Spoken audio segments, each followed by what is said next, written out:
Hello. Hi. Hi. Hi, everybody.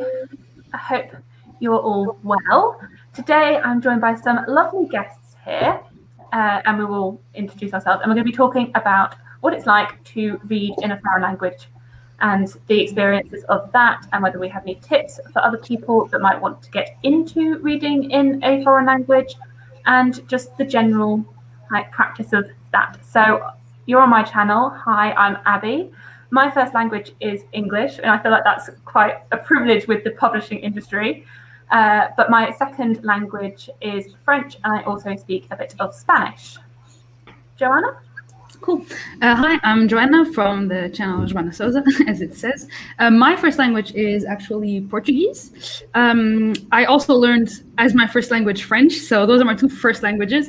Then I also speak, of course, English. I speak Spanish. I speak German. I speak Luxembourgish, and I'm now learning Dutch. So that's 7 languages in total. A real polyglot. Yes, my video tomorrow is actually titled "Being a Polyglot." Pretty awesome. Okay, I guess it's my turn now. I'm Patrick. My channel is Patrick. And my first language is Indonesia. My second language is Mandarin, Chinese. And my third language is English. Yeah, I think that's pretty much it for me. Is it my turn? Yeah. No, yours. Good. Go. Oh, sorry about that. I didn't know which way we were going. No, Is it this way? Me neither. Alicia, it's your turn. Yeah. So hi, I'm Alicia Guzman from the channel Alicia Guzman, and I read Spanish. And my secondary language is English. I know very, very little French. I'm still trying to work my way through learning it and reading it fluently. But those are the only languages that I speak.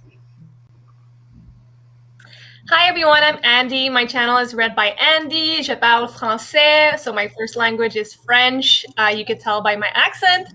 And my second language is English. And I only speak 2 languages. I'm not like cool like the other guys. Like Joanna. Joanna's in a league of her own. Hi, my name is Ola. Actually, my name is Ursula because I'm Italian, but no one can pronounce it. So Ola it is. My channel is The Reading Witch, and I, of course, speak Italian as my first language. I learned English as, I guess, my second language. I used to be able to speak French as well, but I have not spoken French in a long while, so I only understand it now, and I have a couple of words. And I sometimes do understand Spanish pretty well, because some languages like Italian, French, and Spanish can be pretty much understandable, but I don't speak it. But I really love languages, and I'm also trying to learn German, but I don't speak it at all. So there's that. I find that with some Latin languages, like once you learn one, you can sort of start to see similarities between all of them. Yeah, especially when you listen to them rather than speaking them. That's very different for me. But my stepdad has lived in Costa Rica for 10 years, and he has spoken Spanish a lot, even in the house around us. And so now I can pick up on it, but I can't speak it. Oh dear. Poor Gregory. You know how to use mayo very efficiently, so. That's true. But it's true what you said, Ola. I can understand Italian because of speaking Spanish and Portuguese, so it's easy to pick up on. So, yeah. Yes. So, where did my banner go? Where did we start with learning languages? So what influenced us to begin learning languages and continue on with them? So for me, I guess I had family that live in France. So I've got my auntie and uncle and cousins that live there. And so I was always very jealous of them speaking French fluently. And I was like, well, I want to speak French too. And I think I had the Mr. Men books, and obviously they'd pass them down through the children because they were slightly older than me. And so I had some in English and some in French, and I was always like, I'm going to read that Mr. Men book in French. I'm going to be able to do it. I don't know if I ever quite did it. I mean, I could probably do it now, but I haven't gone back and found that Mr. Men book. And then just gradually through school, my parents were very keen for me to learn languages and how it can open doors in the working environment. And my dad was like, you really enjoy them, so you might as well keep doing them. And he sort of encouraged me to get into them. And then it was just through school and education following that. For sure. So I actually have a whole video coming out about this tomorrow. But basically, my mom is from Portugal, and she was born in Paris, so she spoke French and Portuguese her whole life. And she wanted to make sure that I had at least those two languages in. But I grew up in Luxembourg, so here we have three national languages, which are Luxembourgish, French, and German. So I automatically had to pick up Luxembourgish and German because of it. And then English, because everyone learns English at school. And then Spanish I actually learned because my mom's best friend is from Paraguay. And so she taught me Spanish when I was a little kid. And then Dutch I'm learning because of my husband, who is from the Netherlands. So That's awesome. I didn't know not half Indonesian though. So yeah, You- Luxembourgish is a language. Yeah. Like, what is it like Germanic? What is Yeah, what is this yeah. like? Yeah. It sounds like German a bit, but it's like if you took German and French and you mixed it, and you puked something out like that. It's Wow. very weird. Wow. Because it's weird. How could you mix a French and German? You know, they're so different, and yet They're so Luxembourg is exactly that. Wow. I really didn't know. I learned something today. It's a funny language. Okay, my turn. As for me, I live in Indonesia, so obviously I speak Indonesia, but my parents are Chinese, and I'm also Chinese. And Mandarin is something that I picked up from hearing them speak, and they're also kind of forced me to learn about it because I don't like learning Mandarin. It's a difficult language, but I have to learn. And for English, I love playing video games. So yeah, I kind of forced it upon myself that I have to learn to understand the plot line. And yeah, and besides, I do love learning languages, and it's so beneficial to learn about language, in my opinion. Yeah, Yeah, for sure. Catalan. That's an interesting take on it, Gregory. Yeah. Yeah, kind of.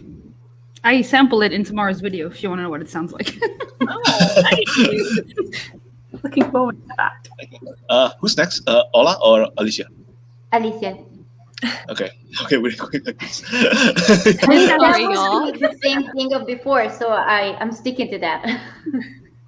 Sorry about that, y'all. So my inspiration for learning languages came from tourists, actually. When I was younger, I used to live in Mexico, and my uncle and my aunt used to take me just traveling through Mexico all the time, and especially around the southern tip of Mexico, there's a lot of French and German tourists, just a lot of European tourists in general.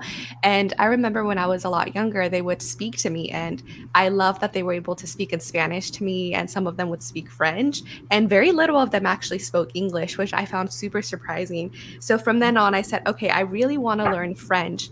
But then I ended up moving to the United States, and I started learning English instead. And then from there, I still wanted to learn French. So I took a couple of classes, but I never practiced it, so now I forgot all the words and I have to re-practice. And Patrick, to your point, my fiance is Chinese, so I'm trying to learn Mandarin for him, but it's one of the most difficult languages for me because the pronunciation of all the tones is so difficult. Yeah. Yeah. I still can't do it. I months. still can't do it. It's so hard. It's like singing, and I suck at singing.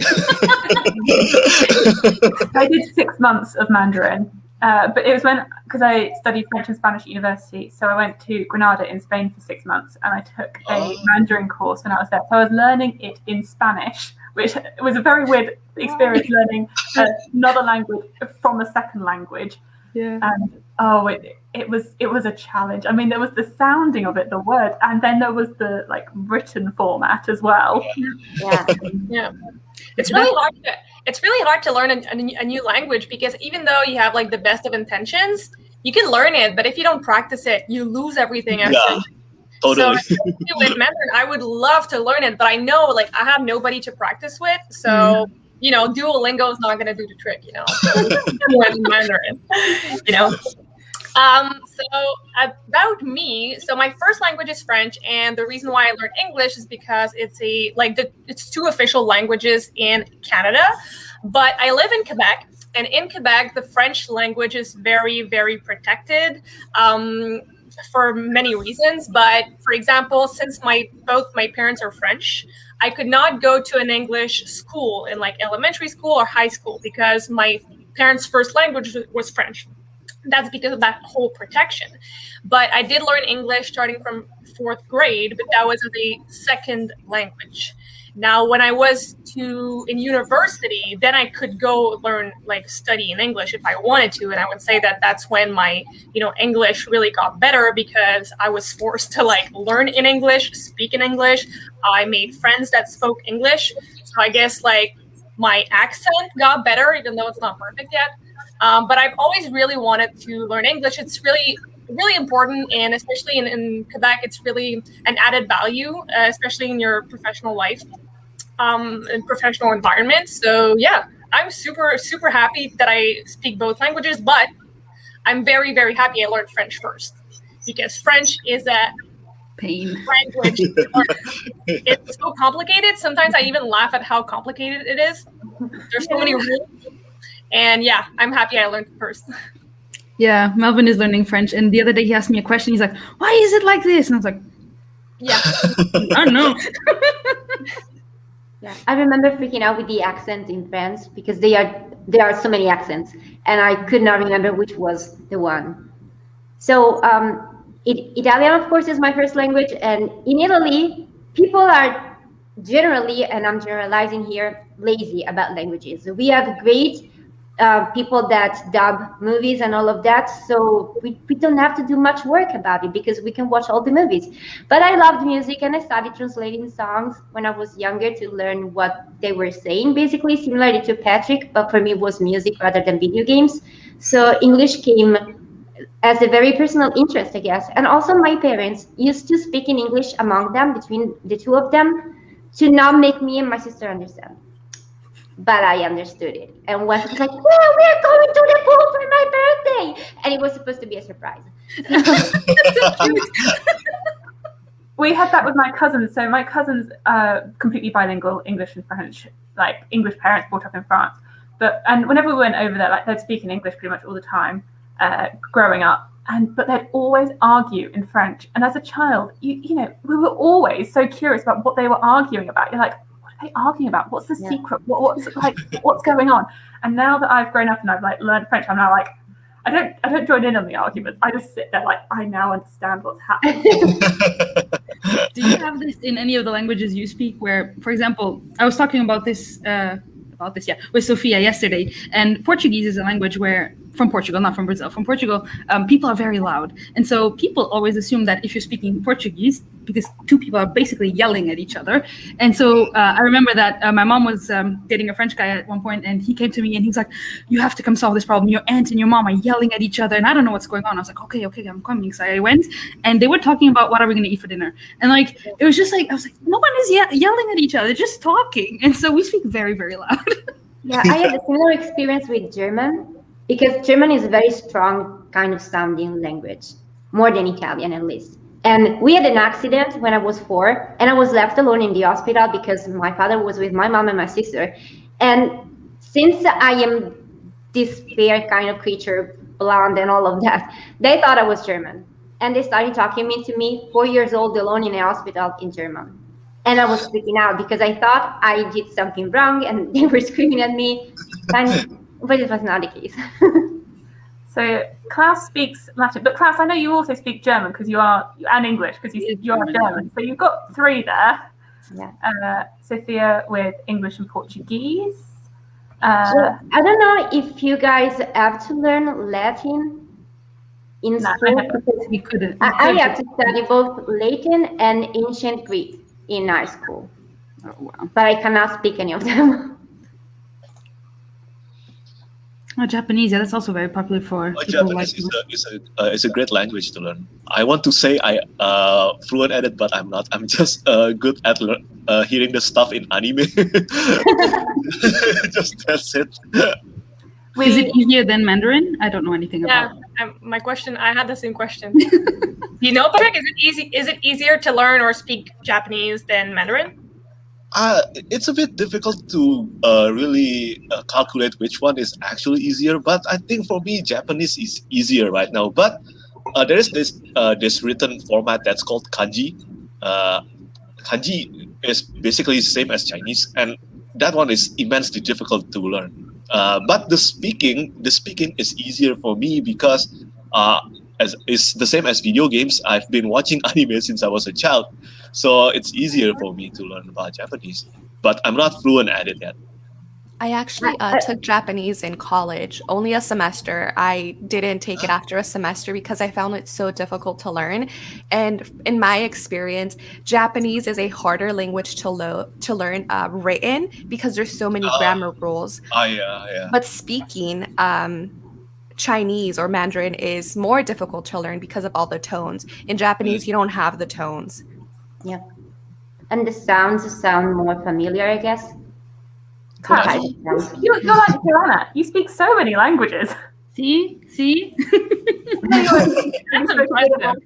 Klaus, we should do a video together in all the languages that we speak, because we speak a lot of the same ones. So I'd be interested to know, Klaus. Maybe that's like long to type, but how do you keep up with all the languages? Like, do you feel like do you read sometimes in English, sometimes in German, sometimes in French? Like, how do you not forget like how to speak the languages? We really need to know what's the sentence. You probably answer that one. The sentence in Swedish, I also wonder what it is. Need to know that one. I was Do talking. y'all ever? Oh, sorry, go for it. I was wondering if y'all think in a different language. Like, do you process your thoughts in different languages? Yeah, I do. When I get angry, yes. If I'm speaking English, I'm gonna think in English. If I speak in Italian, I'm going to speak in Italian. Think in Italian. Sorry. Yeah. I think when I'm angry, I go to French immediately. Oh, for sure. French is like the perfect language to get angry. But I think that's the strength of like when you're able to think in a different language instead of like, for example, my first language is French, and when I speak English, I think in English and speak in English instead of like thinking in French and translating. But I think that comes with time, like definitely. But it's a good thing to do, and it's really funny because I did a video on my channel. I did a Q&A, and someone asked like, do you speak French often? And I was saying like, yeah, like it's my first language. And then I switched in French in my video to kind of like show people my real accent. But because I'm so used to speaking English on YouTube, I was speaking like French in a different accent than my actual accent because I was speaking in English and translating in French. And I was like, wow, like I speak much better when I'm doing that than when I'm speaking like true Quebecois, you know? So the brain is interesting. I count in German. Okay, that's funny. In German. I plan in English. Joanna, do you mix up languages because you speak so many? I do. As a kid, apparently I didn't. And again, I talk about that more in the video tomorrow. But I used to have like this face meant I speak this language. So if I was hanging out with my aunt, my mom's best friend, I knew I would speak Spanish to her. She spoke French, but I knew she was Spanish. But nowadays, I mix a lot. And especially when words don't come to me, that's the worst. And then I'm like, you know that word. But yeah, I do mix. And some words are much easier to think of in one language to another language. Yep, for sure. In Quebec, we have a language that we called Franglish, and that's just like that's the best. Saying whatever comes out, you know, and it makes sense. It makes sense. We understand each other. I love that. But in French, they steal so many things from English now. But so if there's any French people here, I really don't mean to offend you, but they have the best accent in the world. And it's like so interesting. Like the French from France, you know? Yeah. And so when they speak English, they have like the best accent, but sometimes you really don't know what they're saying. And it's so cute. But like they like to mix because I'm talking about this, like the word download and upload, right? You have two words for that. In French, it's one word. It's télécharger. So if you're saying, can you download the document or upload the document, you're going to say télécharger no matter what. And so now the French people say downloader and uploader. And so it's kind of cute the way they say it. But yeah. So how do you find your experience differs between reading in a second language to in your mother tongue? And for me, I'd say that I find reading in English is very relaxing for me, that I can read in English without really any thought. But my level of French always requires thought when I'm reading. Like however much I get into the story, I still, and at some points in some like passages, I'm like, okay, I'm really comfortable, very much going along, some almost forgetting that it's in French and just reading it. But then I'll get sucked back out because I'll suddenly see words I don't know. And although I can figure out the meaning, I'm like, oh, I don't know that word. Oh, this is definitely in French. I don't know if you have that experience at all. I've learned to not look up all the words that I don't know. And that's something that really changed my reading experience. Sometimes I just go with it, and if I do not understand a word, I try to go with a sentence or the paragraph or whatever that is. And 99% of the time it makes sense. And I automatically learn the word without looking it up, if that makes sense. But also, I have a certain level of dyslexia, and apparently, I read at a glance. Like I see the word and I read it not letter per letter. So if I'm not used to a language, even if I know it, like French, I know basic French, I have to get back used to seeing the words. Otherwise, I get everything mixed up. I don't know in which order we're going now, but that's such a good point, Ola. And that's like, if I would give tips to like new readers, that's exactly what I would say. Like, don't be scared to be like uncomfortable, and it's okay if you don't understand like every word. You're not going to understand every word, but most of the time, if you read the sentence, it's still going to make sense. The only times when I like really research a word is if it comes out like 2 times, for example. And even though I could understand like the full meaning, like the like proper meaning of the sentence, I'm still gonna look it up just to be like completely sure, and also look up the pronunciation, because the time when you read a lot in another language, you learn to read those words but not to speak the words, and that's why I always mispronunciate a bunch of words. I've been reading a book in French this past week, and I'm not looking words up. I'm just like going with the flow. If I don't know a word, I'm just keeping on going. I'm not going to look up every word. But there was one word that kept coming up because it's set around World War One and wars, and the word was shrapnel. And I was like, oh, and it kept coming up, and I was like, okay, right, get the gist of this. It's going to be something. It's going to be something to do with the bombs. It's the bombs, like, it's that. And then I looked it up and I was like, oh, shrapnel. Okay, got it. But because it kept coming up, I was like, right, going to have to Google this one. Now I forgot. What's the word for shrapnel in French? I don't even know what shrapnel is. Oh, no. It was like éclat d'abo or something. Wait, what? Shrapnel in French. It's not a word that you come up with every day. Éclat d'obus. What? Shrapnel. Okay, never mind. Let's continue. Moving on. But I really wanted to bring my Kindle with me today, because if we have readers that are trying to find and while we're in the discussion of like searching up books, there's a really cool feature with the Kindle. I'm not sure with the Kobo, but if you like click on a word the dictionary pops up. So for example, like I clicked on uncomfortable, and then it shows up like the definition. I feel like that's so useful if you're reading in a second language, because it's really quick, Yeah, and also on the Kindle, you can choose which dictionaries you want to upload in the Kindle and which one is going to be the first to be pulled up. And I would like to suggest, if you're comfortable enough with the language that you're learning and reading in, do not look the translation. For example, I don't look from English to Italian. I look English to English, because when you read a definition in the language, you really understand it better and even get the context. Yeah, good point. That's a good one, yeah. That Kindle feature is kind of annoying though. I mean, it is a very useful feature, but I'm sure that one of you have tried doing it on physical book. Have you tried? Oh wait, it doesn't appear. Love that. I almost don't read physical books anymore. With your book going, why won't it tell me the definition? Why didn't it pop up? I love that.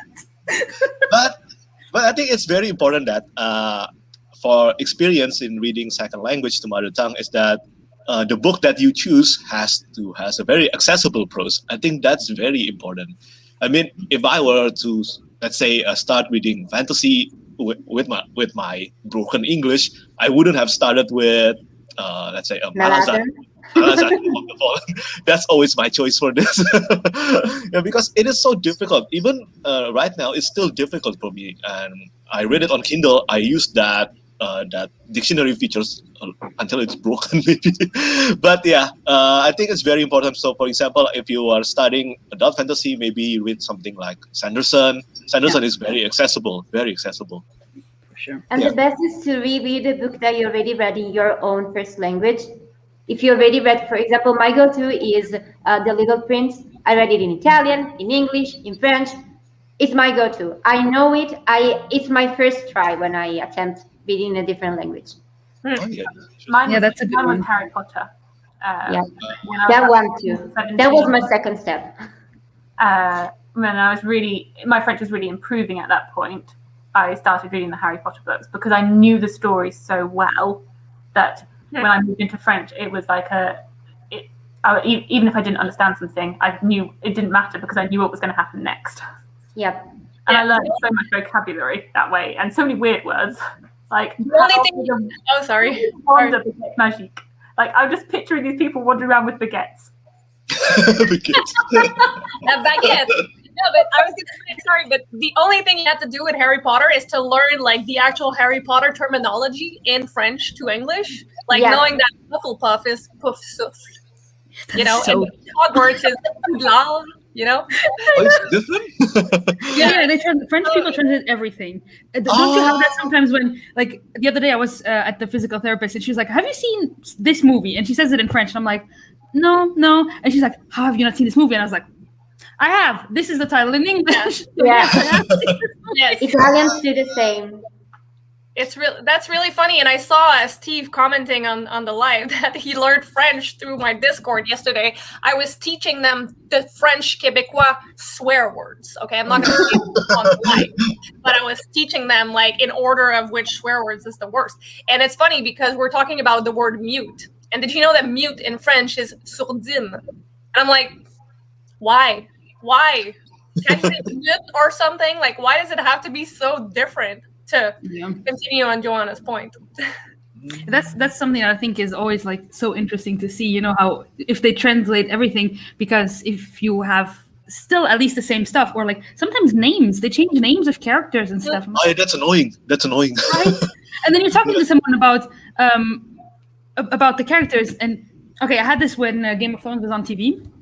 And all my coworkers spoke French, and so they were like, "Oh!" And then they landed in, for example, they landed in Port-Réal, and I was like, "Port-Réal, what the heck is Port-Réal?" And I was like, "Oh, King's Landing, okay." So you're like, you have to actively change your brain. Yes, Père Dragon. And I was like, Père Dragon, Dragonstone. Père Dragon. You know? It's like, why don't you just use the normal names? Everybody's in the chat talking about how Hogwarts is Poudlard in French.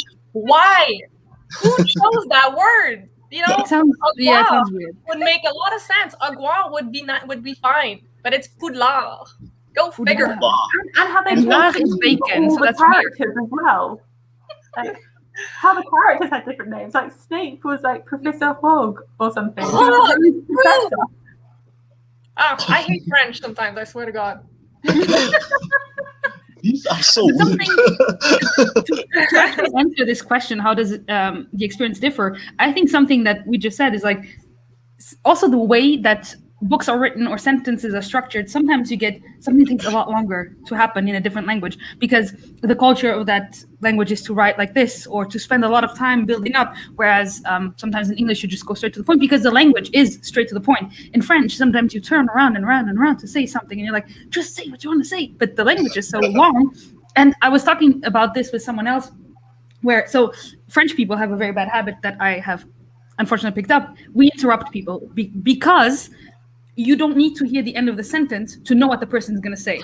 So whereas in different languages, in Dutch or I think even German, the verbs and everything comes at the end. So you don't know what the person is going to say. So you have to wait until the very end of the sentence. But the French, they talk so much crap and there's so much around it that you don't need that in the middle of the sentence, you can interrupt someone and say, "Oh, oui, speaking of," and you're like, I wasn't done. But it's so normal.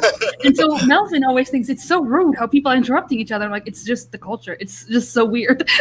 It's like how I've noticed that German books, for a book that's like, I don't know, 400 pages in English would be like, 500, 600 pages in German because it takes them so much longer to put that English phrase into a German phrase.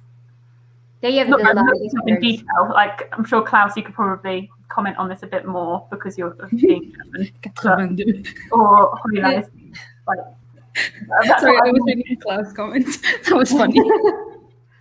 Oh, that's hilarious. If you haven't seen the video of I posted it, we talked about it in my Discord yesterday. If you haven't seen the video of the New York cab driver that talks about French numbers and how crazy it is, like 82, you have to watch it. That's 422. Yeah. So 99 is 99. The exact translation is 420s 10 1. 420s 10 9. 99. It's so weird. That's actually a really good point about the French people. I feel like I do that. Interrupting people because you know what they're gonna say because there's so many words in the sentence. You gotta work on that because it's true. It's rude. Even though it's part of your culture, it's still rude. I don't know anywhere where it wouldn't be considered rude. You know. In France.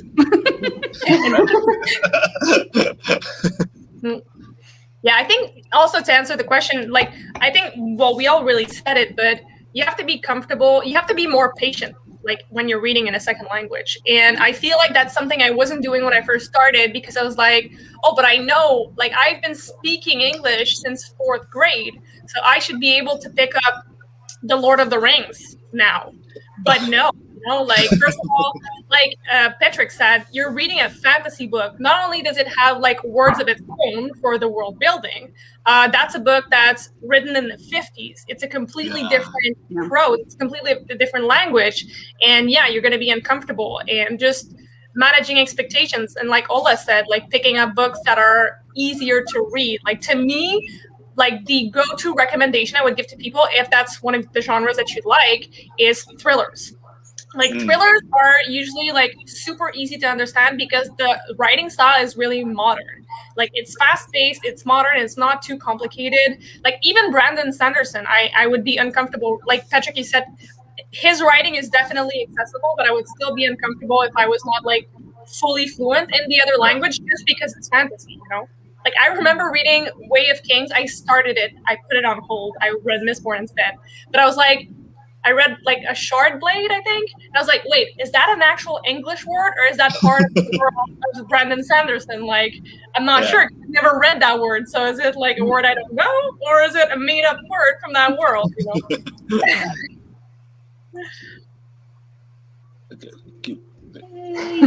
Okay, back.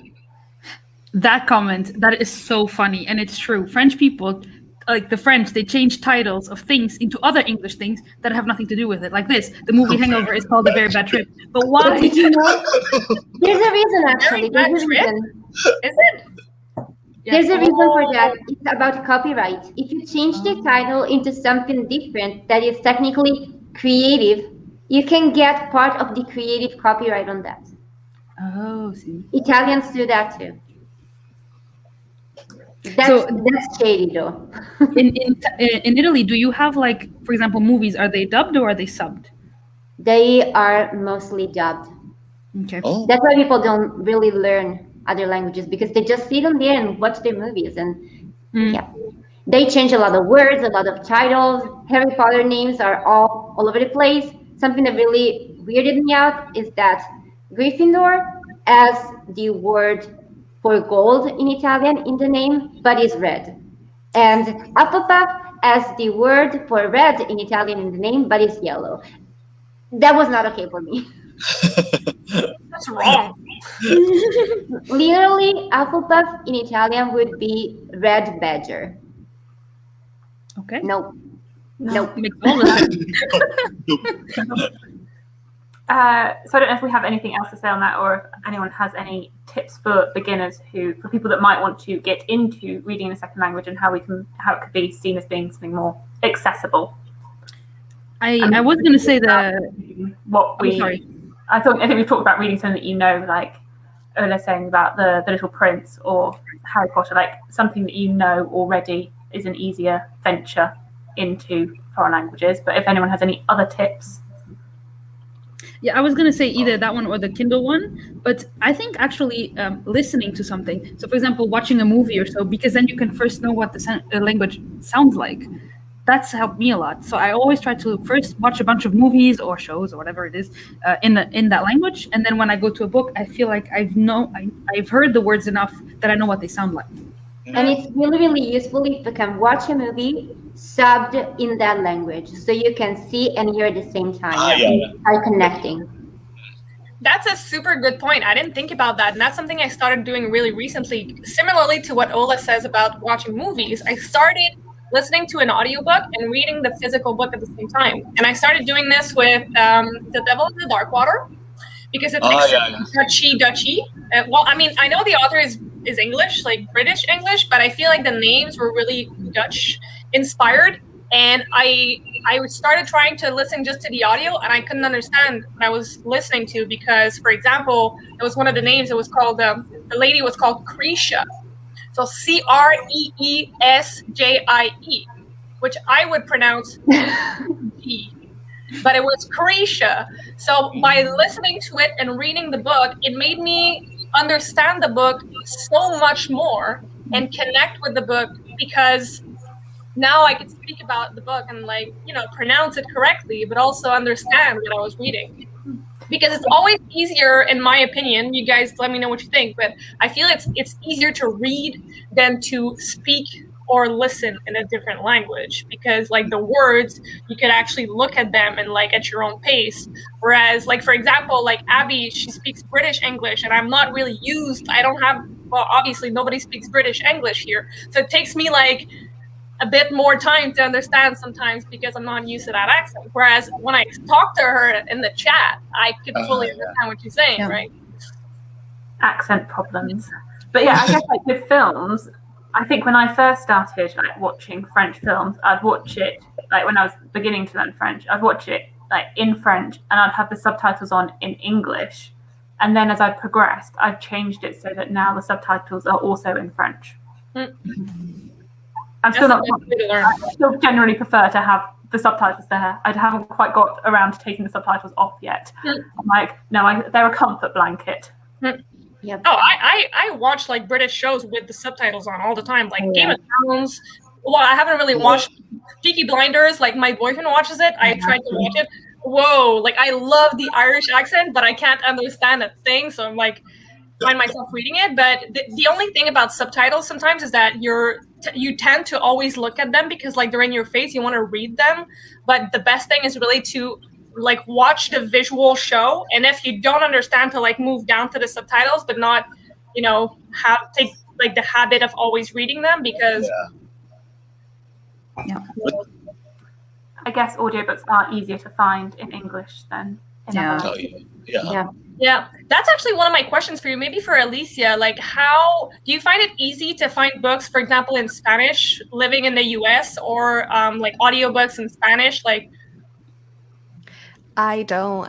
It's easier to find audiobooks in English. I don't tend to look for audiobooks in Spanish because I already know what the words sound like. So for me, it's actually more beneficial to just read it and learn new words that way. But for French, I do that, and they're limited here. I think it also depends on what your library has available. Yeah.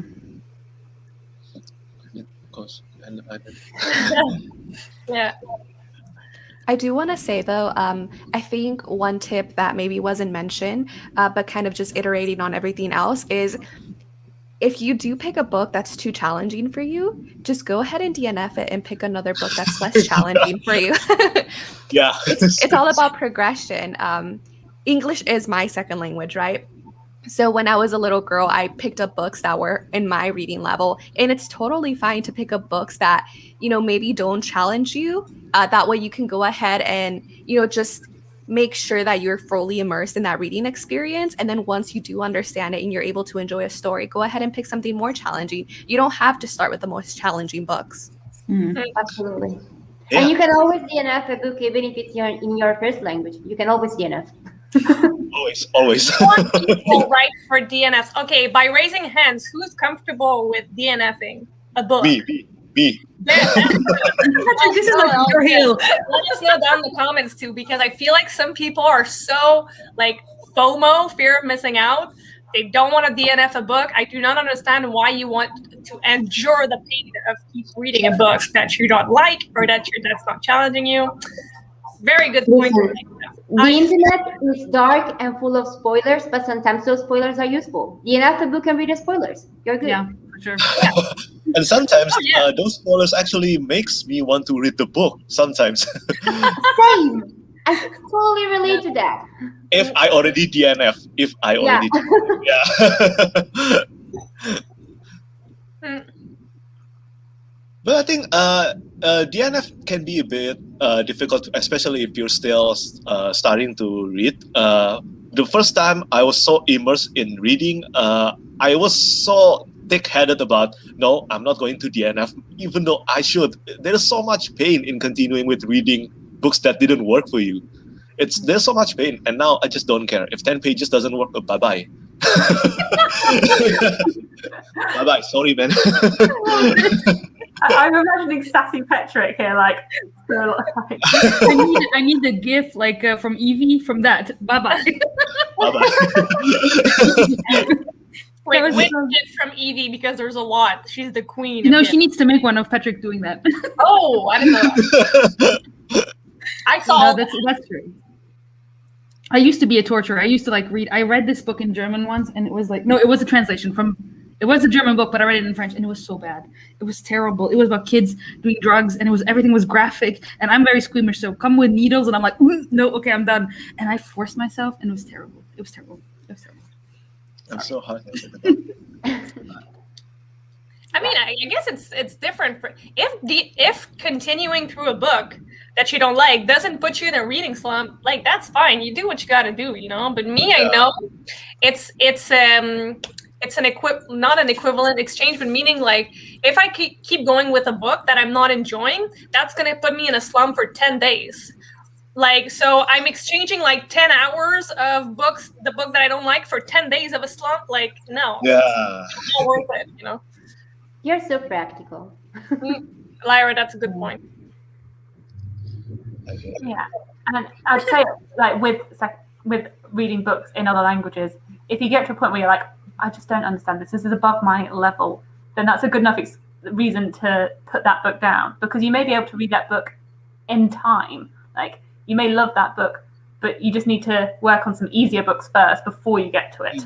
Yeah, and also do not get like put down by the fact that you could not read the super difficult book immediately, because it takes a lot of time. Yeah. I mean, I think that all of us can agree on the fact that before we could read in second language or third language for someone, it took a long time of music, video games, movies, whatever. Overnight, however much you want it to be overnight. Yep. And Klaus raised a good point earlier. Basically, you can always try it again one day. Yeah. It could be just you're in the wrong mood. We are very moody. We as readers are very moody, and sometimes it's just the wrong mood to try a book. Sometimes. As much as I'm a huge love of DNFing, I DNF'd Strange the Dreamer the first time because it was not in the mood, and then I reread it, and then I binged the second book, and it's one of my favorite series. Yeah, that has happened. Yeah. So moving on a little bit to translations and what we think about translations. I mean, I will always try, if I can, to read French books in French, Spanish books in Spanish, and English books in English, but we can't always, I can't. I read Anxious People by Frederick Backman, and I do not speak Swedish, so I definitely read that one in English. Do you have any thoughts on translations? Because there's a whole question on whether translations are like the author's words or the translator's words. Yeah. Who wants to go first? Joanna? Go for it. No, you go. Okay, I guess for me, it would be to speak about one of my favorite series. It is The Cemetery of Forgotten Books by Carlos Ruiz Zafón. I have no idea how to speak or write Spanish. I have no idea. But a lot of people basically said that the English translation is amazing. And when I read it, it's absolutely amazing. That being said, I don't actually know whether it is correct or not. I'm not so sure about that, but it worked for me. So I think that's a plus. Because sometimes there are really bad translations, like the one that we talked about earlier, where the names are all being translated. That one is so annoying. There is this book by Jin Yong. It is, I forgot the name of the book, The Legend of the Condor Heroes. The first book, the translation was so bad. It was so bad. All the names are translated literally into English, and it just doesn't work. Yeah. But For some books, I read in a mixture of Spanish and English because that was one of the books where I wanted to read it, but I was struggling with the Spanish because of how beautifully it's written, and that adjectives and descriptive vocabulary aren't ones that you necessarily always know. They aren't like the verbs, which you generally know quite a few verbs, but I was struggling with reading it in Spanish, so I did get the English book, and then I sort of had them both and could sort of work my way through with I did gravitate more towards the English one in the end because I wanted to know what was going to happen. Yeah. Well, I generally do agree that if you can read the original, why not do that? If you can go to a museum and see the original piece of art, it's better than seeing it photographed in a catalog or something like that. Basically the same thing, but it does not take away of the fact that it's always that original concept and that original execution is just a filter, let's say. I have an experience with one of my favorite books is The Girl with the Dragon Tattoo by Stieg Larsson. I do not speak Swedish as well, but I read it both in Italian and in English. And I found the two translations to be both good and they were coherent, if that makes sense. So I don't know, sometimes it's a little bit tricky, but if you can't read at all, that's good. Yeah. This is a question I think that's very difficult to answer because sometimes when people say, I like the author's writing style, you're like, but do you? Or do, because I don't know, if you don't read the translation, you don't know how much creative freedom did the translator give himself, So yeah, I don't know. It's hard. You can always research translators. Like, for example, one of the latest translated books that I read this year was Vita Nostra, and it is written by Ukrainian authors. And they took a long time to pick the translator because they wanted someone that could stick up with their style and all of that. So I guess being a translator is also a skill that must be considered, and they are not all the same. No, for sure. I mean, I think I'd rather read the book and have that book be more widely available than not read it because I don't speak that language. Absolutely. Yeah. I mean, I think I can't exactly say that I like the writing style because it's tricky to have that translated. Yeah. But you can definitely say that you like the author's, I don't know, like the plot, the themes, the writing style it's going to change, but it can't change like that much. Like there's going to be maybe the vibe of it or so, the tone. Yeah, the tone, exactly. Yeah, there are so many aspects that make the writing style what it is. The pacing, the floweriness, and all of that, they are all together. So something stays, something maybe not as much, but it's a mix and match. Yeah. I don't know. Could you highlight the Jim's books and reading and stuff comment, Abby, if you don't mind? Yeah. So this one is very interesting because he says that the beginning of a book in French is Aujourd'hui maman est morte, and then mother is too formal and mommy is too childish. So that's where I think translations can be very interesting because some words don't mean the same thing or like there's translations, but they don't give they don't convey the same thing in a translation. So that's why it's in school. You read this one? Yeah, I read it in school, and I remember the discussion over that first sentence. Oh, really? And the struggles of translating it. And I think it's even the title of that book, people struggle to translate because of it. I think there are different editions with some of them calling it The Stranger and some of them calling it The Outsider. Yeah, I could see that. I haven't read this one. I read La Peste and I didn't like it at the end of it. Yeah, I think this is a tricky question. Like y'all mentioned, there's so many things, subtleties that can get lost in translation. For example, I don't think I would ever read poetry in its translated version. I would like to read it in its original form because poetry is one of the few mediums where the subtleties really do matter. Just trying to get that specific tone, that specific way of getting a message across. And I think it also varies by genre. Like Andy said earlier, thrillers are really digestible. A lot of times they're basically about the plot and about solving a mystery or something like that. Whereas maybe literary fiction or fantasy, there could be deeper themes and deeper meanings that need to get translated in a very subtle and very specific way for the world building or for the theme or for the meaning or anything like that. Mm-hmm. That's a fair point. I hadn't really thought about poetry, but yeah. Yeah, well, poetry is tricky because you also add rhymes, and to make it rhyme, you have to change someone's stuff up. But I'm still always pro translations because I would like stories to go everywhere in the world and give the chance to everyone. Yeah. Yeah, I'd much rather. I feel when I was thinking about this topic, I realised like how much translated work that I might have read during school and education, and then I haven't actually read that much translated work since leaving education and since like discovering BookTube. And I feel as though a lot of BookTube and publishing is geared towards English books and what's hyped, and what's hyped is generally English authors with their English books. And so it's made me realise that actually I'm not really reading that many translated books anymore, and I need to reprioritize a little bit to think more about other authors. Yep. Yeah, for sure.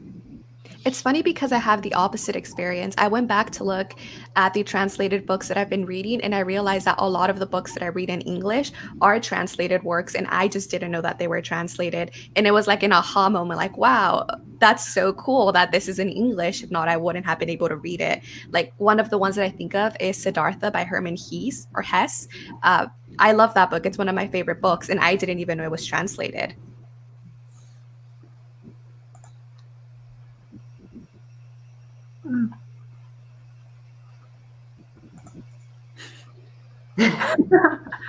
I guess the puns don't translate well in books.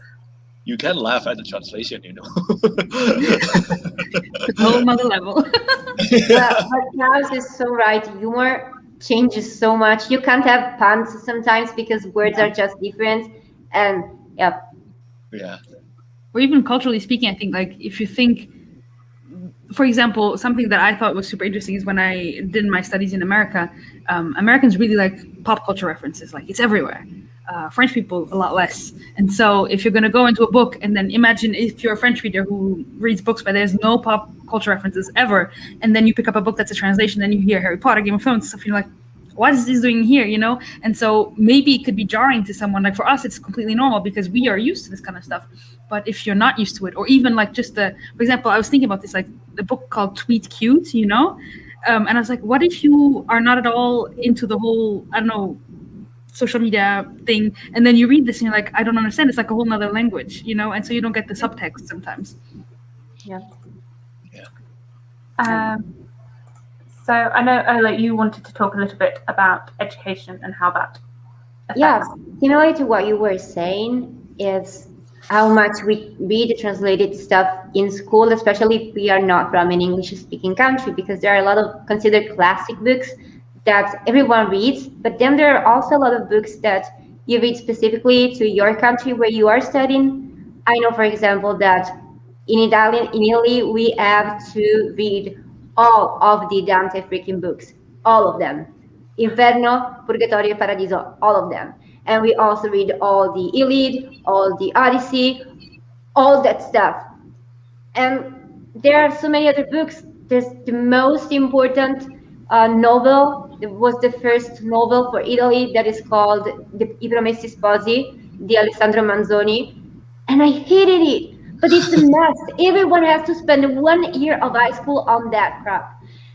And no one else knows about that. But it's so important here. And so there are books that are like that. And if you are from a different country, you assume probably that other people had spent all the time on that book, but it's not the case.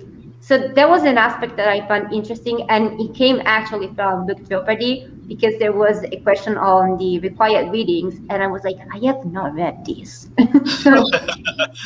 I think you sent it, and I hadn't read the vast majority of them either. Yeah. And I think I had found the link.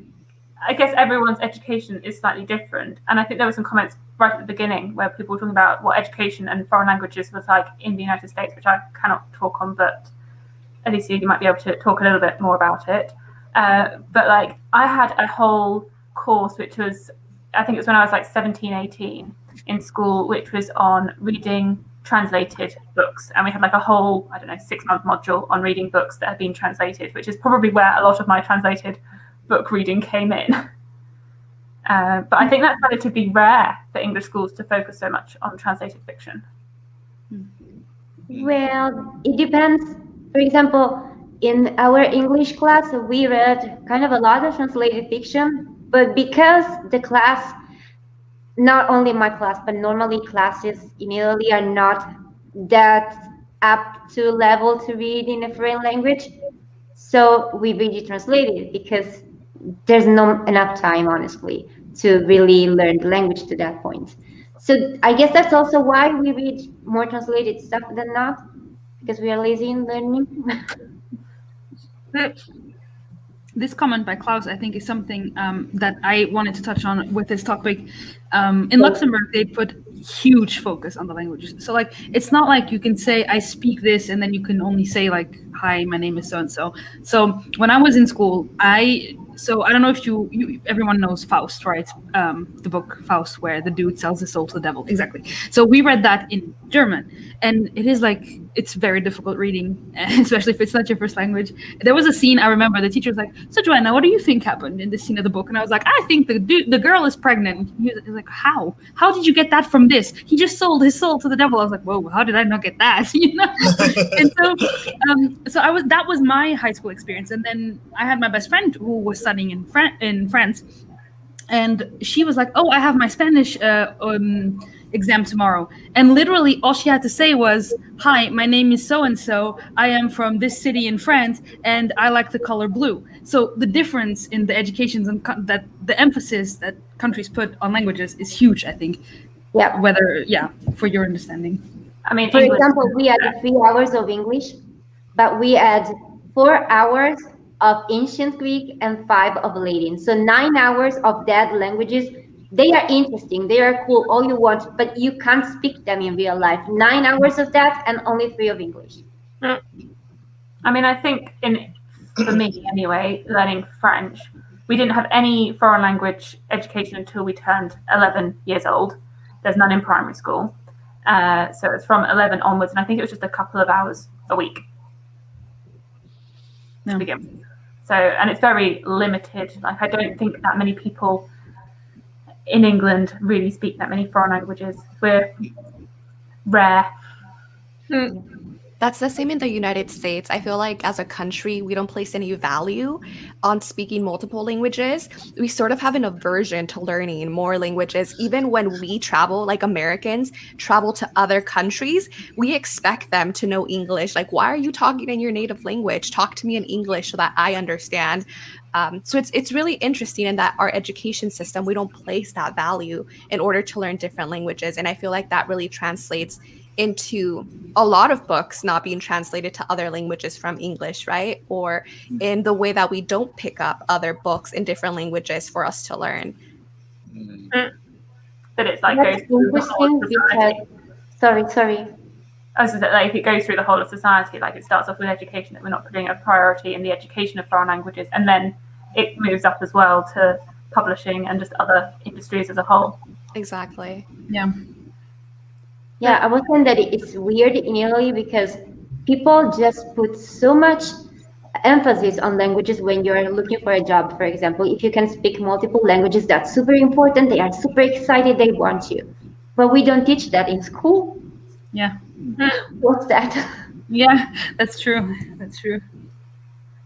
I think it really depends on how, like, your country or your region, wherever you're from, like, puts emphasis on the native language. Like, for example, in Quebec, like, well, as most of you probably know, in Quebec, we're the only, like, French-speaking province in the whole Canada. And whatever, for many political and historical reasons, like I said at the beginning, French is very, very protected in Quebec. Like, Quebecers are scared that we're going to lose our French because we have so many people talking in English all the time. And even if you go, like, not really in Montreal, but like outside of Montreal, you would go to a business, a commerce, and speak in English, and they would get mad at you and they'd be like, speak French, on est au Québec, on parle en français, you know. And because of that, like, I grew up in French, and I didn't really notice when I was younger, but because I was going to French schools, all the works that I was reading were either Québécois literature or books published in French. So, for example, I read Le Comte de Monte Cristo in high school, but I read a lot of Quebec literature. And today, as an adult, where I could choose which language or which books that I read, I realized how much I read none of the major classics, like all the most important works of our time, Like, for example, The Catcher in the Rye. Everybody in the US apparently read that when they were in high school. I read that when I was like 20 years old, And to me, it sucks because I don't remember any of the Québécois books that I read. I don't really care about them, to be honest. But just because our French Québécois is so protected, that's the books I was forced to read. And because of that, I didn't have any exposure to the major works of literature when I was a kid. Except for Alexandre Dumas, The Count of Monte Cristo. But for example, Jane Eyre, a lot of people read that early. I haven't even read that book, I wish I would have read those books when I was younger. I feel like it would have helped me, understand, even be more interested in literature in general and have better discussions about these books today. Now I really haven't read any classics, Yeah, I agree. It's the same for me. Because the Quebec books, Québécois books that we were forced to read were not classics. They were just popular Québécois fiction. So it's not like we read The Count of Monte Cristo, I'm happy I was forced to read that when I was younger because it's a major classic. But all those pop culture Québécois books that I read in high school, what was the point of that, So it sucks for that, but it's never too late at the same time. But I feel like it could discourage people from reading, What's it like for you in Indonesia? I feel like that might be a slightly different experience to what we might have experienced in the West. For me? I don't think I remember much from my childhood, but the one thing that I really remember was that we have to read classic. We have to read the classic, but I think Crime and Punishment, that's a translated work, right? Yeah, yeah, that's a translated work, and I don't understand anything. I didn't understand anything, and the thing about being forced to read something is that it's not enjoyable. It's not enjoyable at all, and I didn't grow to really love reading novels until really late, until just a few years ago, because of all that. And there is also the mandatory reading that's usually gatekeepers, fake gatekeepers do. You have to read this in order to be a fan of this, and those kind of things just doesn't click with me. But in my as a young kid, knowing very basic English and being forced to read Crime and Punishment, it was really a punishment. So it was really a punishment. So I don't know, but I don't think there is much else other than that. Basically, we just have to read the classic and Iliad, and that one too. Yes, Patrick, I hated every single book. Yeah. No, really? Yeah. Blasphemy. But it depends. I think it also, if your teacher is the one choosing, I don't know how it is in Indonesia, but in some classes here, you have, for example, in German classes, it was the national program. No matter what school you went to, you had to read these books. But for some things, your teacher could choose the books that you would read. And so you really depend on this one human to shape your life as a reader. Yeah. If you have crap taste, or that doesn't match with yours, let's say it like that, then maybe you don't like reading for the rest of your life. Yeah, guys, I wanted to ask you if we have a lot of anthologies in school, so we have these huge books with a lot of excerpts from many different authors from many different parts of countries, world, all of that. And it's a little bit messy. It's a good idea, in my opinion, but it's a little bit messy because you read too little of too much and you read nothing at all. But it was a good starting point. Maybe just level it to a different kind of thing. But I was wondering if you had experienced any of that. I think the only anthologies we had was poetry anthologies when I was at school. Okay. And not texts of different. So I was wondering if we were done with education, if anyone had any questions for us. Anyone here want to pick our brains on anything before we leave? I will say that we are all putting out videos this week on similar topics. So whether that's our like favorite books in translation, or I think Joanna, you're doing a video on being a polyglot. So if you are interested in learning more about this, then there are going to be videos on each of these lovely people's channels, which are all going to be linked below. So I would highly recommend checking them out. But yes, moving on to questions. I mean, mine's English, so I feel like that's a very big question that I don't think I can quite answer. But I mean, does anyone else want to take a punt at that? I don't think I have. Honestly, the answer to that question kind of goes, I think it's you, Abby, that talked about, or Alicia, how the hype books, either like on BookTube or anything, are always in English. So we always read in English because we want to connect with our audiences. But someone asked me the same question in my Q&A, and I had to answer, I don't read in French, and it sucks. And I'm not proud of that. But I don't read in French just because all the hype books that I feel like reading were published in English. And even sometimes, I think Alicia, you mentioned, or Abby, I forget, but I'm going to pick up a book in English, and then I'm going to be like, oh, wait, this author is French. This was published initially in French. I didn't even know that because nobody talks about it in French. So I'm going to go and pick it up in French after. But I don't have an answer to that because I read in English mostly. I guess I have an answer.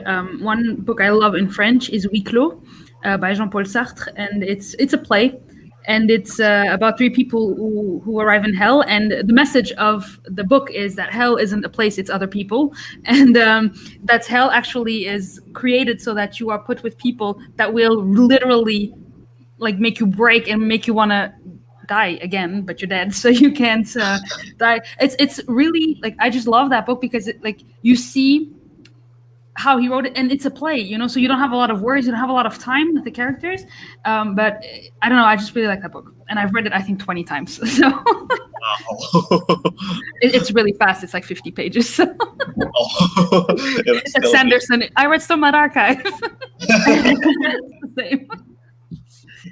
Similarly to Andy, I don't really have an answer for that question just because I do read Spanish books, but because of hype of BookTube and other popular books that are usually in English, I tend to read vastly in English. So comparatively, most of my favorite books are in English just because I read more books in English. Yeah, same. I sit similarly, but I do have actually a series that was one of the series that made me fall back in love with reading when I was in high school, because as we were saying, required reading sometimes makes you not love reading that much anymore. And I talked about it recently in a video, and it's called in Italian Le Cronache del Mondo Emerso by Licia Troisi. And it's, we would say probably YA fantasy. These are the books. There are dragons, half-elves, all the good stuff. I really like it. And it's something that really stayed with me because probably was also a series that got me back into reading. And I love it for many reasons. So I guess that's an answer. I tried. Yes. And I just missed it. How do you make time to keep up with your language learning? And this is something that I need to prioritize a bit more because I haven't been focusing so much on my language learning.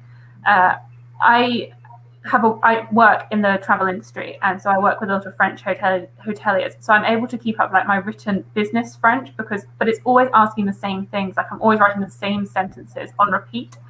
And so I don't feel as though I'm ever really expanding my vocabulary or like really thinking too much. So I do need to prioritize this a bit more. And I have been reading in French this week to help with that, because I'm going to be putting up a reading in French vlog.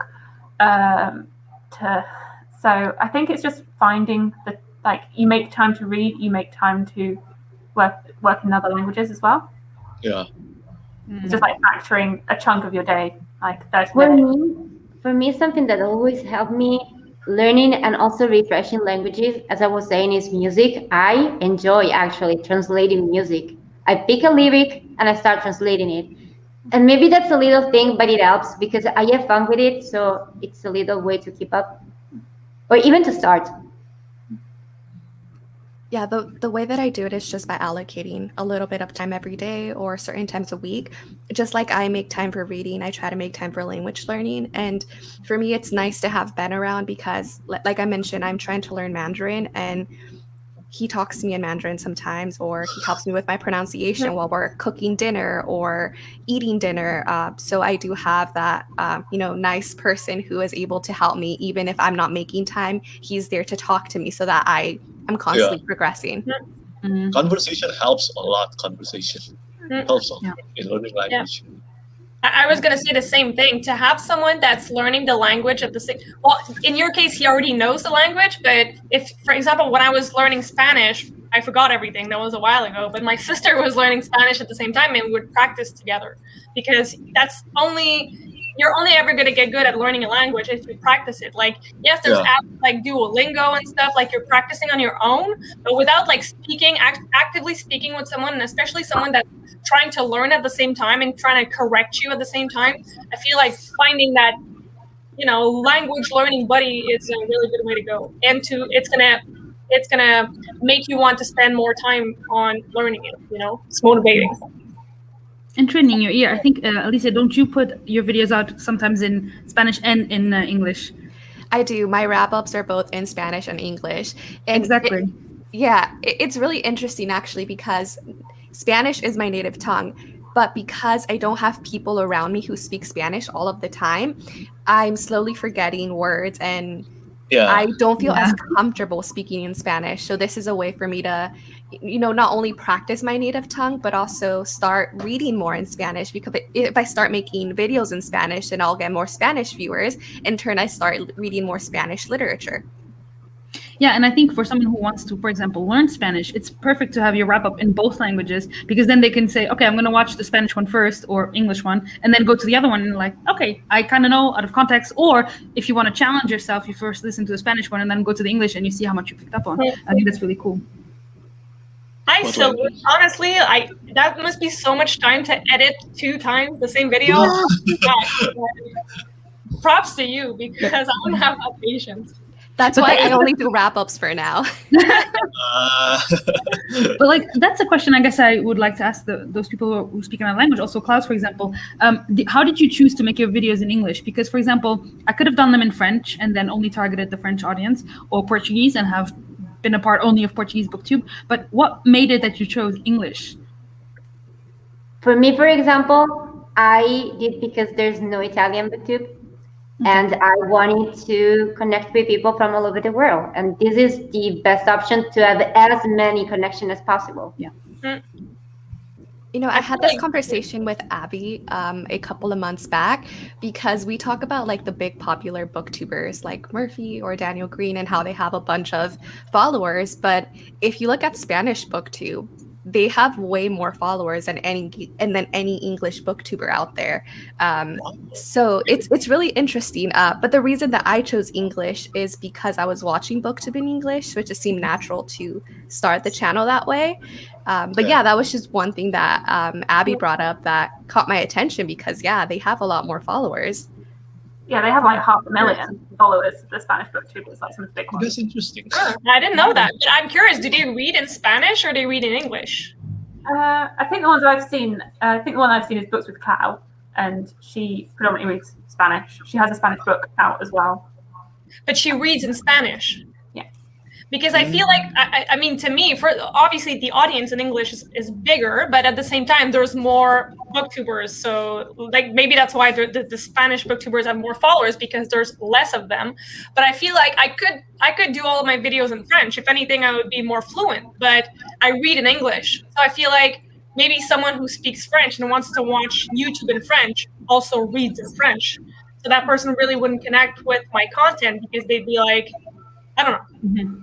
Maybe that's I mean, I haven't looked into that many of the Spanish booktubers, so I don't know how many there are or like how big of a booktube thing they are. But I have seen that they have many more followers than the English counterparts.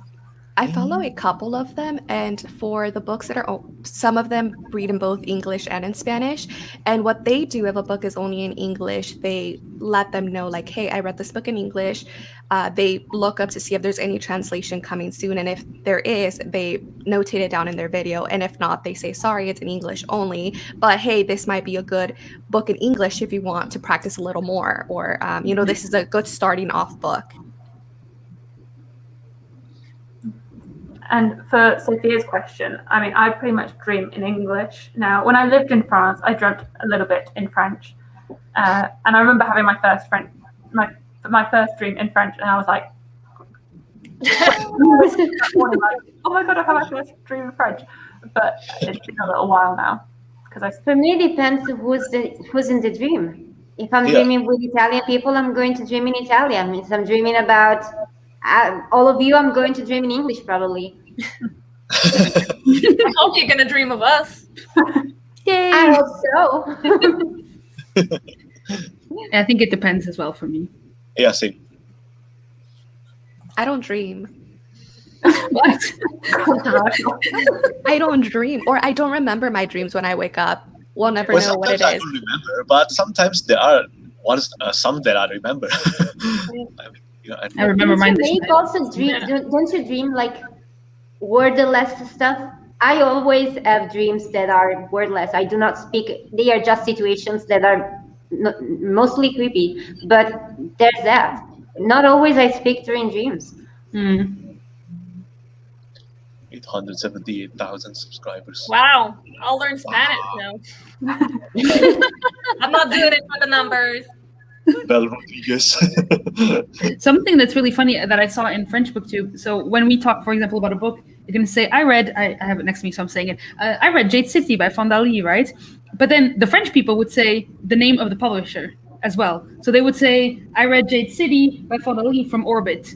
And I don't know why, but it's something that they always do every single video. And at the beginning, I thought, oh, it's this booktuber. But then the more people I follow, the more I was like, no, it's just a French thing. I don't know what.